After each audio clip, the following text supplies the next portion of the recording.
I'm John Pavlak. Welcome back to Eye on Harness Racing. This week we'll check in with the sport's leading trotters and pacers, preview the Hempt Memorial with driver Tim Tetrick, and meet Montrell Teague.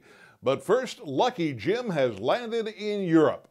This past Monday, Lucky Jim began his long journey, leaving his base at Gateway Farm in New Jersey, bound for Solvalla Racecourse in Stockholm, Sweden, where he will attempt to win the famed Elite Lope. Andy Miller, who drives Lucky Jim, seems ready and confident as one of the world's leading trotting races approaches. Any concerns, with the travel and a new track, a new environment? Obviously, there's a lot of concerns with all that, but he's a pro and he's a racehorse, so I think he'll adapt, and we'll hope for the best. Do you do anything differently as you're preparing for a trip like this? That's why he had the 3 weeks off, and we wanted to kind of take it easy with him, and then race these 2 races, and then hopefully be real sharp to go there, and we're going to train him a little bit over there, and see how it goes.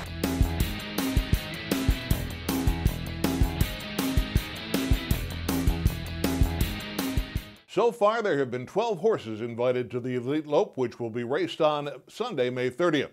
The American-connected contingent appears strong with Lucky Jim, Enough Talk, Canada's Define the World, and the American-owned Lisa America, whom Hall of Famer Lou Guida sent out this past week to win the Oslo Grand Prix.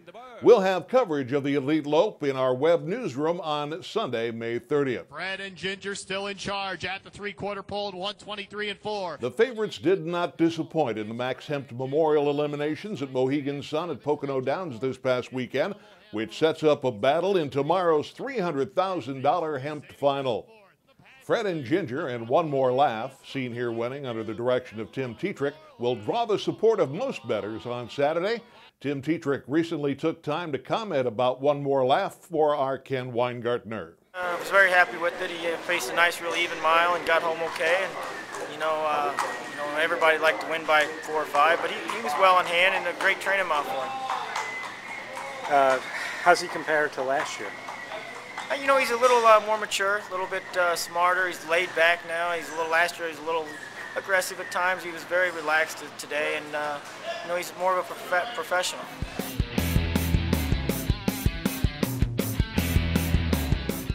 If you want to be a top driver, it doesn't hurt to have a dad who trains very good horses. Montrell Teague, the son of George Teague Jr., is in just such a position.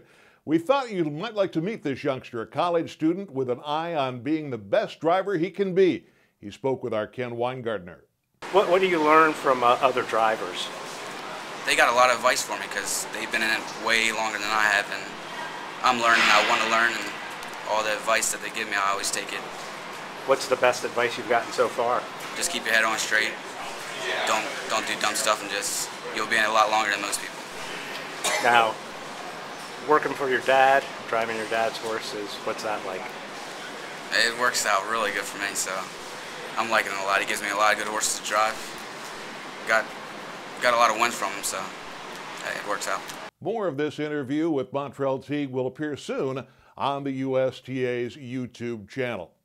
Have you visited the USTA's Back to the Track website yet? More importantly, have you made plans to be at the track with friends and acquaintances on August 14th or 15th?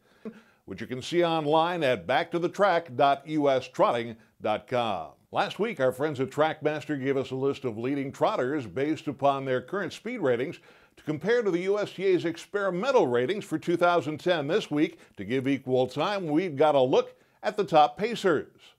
Both lists agree that Sportswriter, who is voted as last year's Freshman Pacing Colt of the Year, will be a great force in the Sophomore Classics.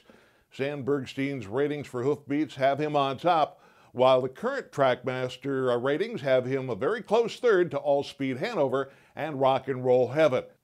If these TrackMaster ratings prove true at this point, it should be a very competitive and interesting year in the 3-year-old ranks.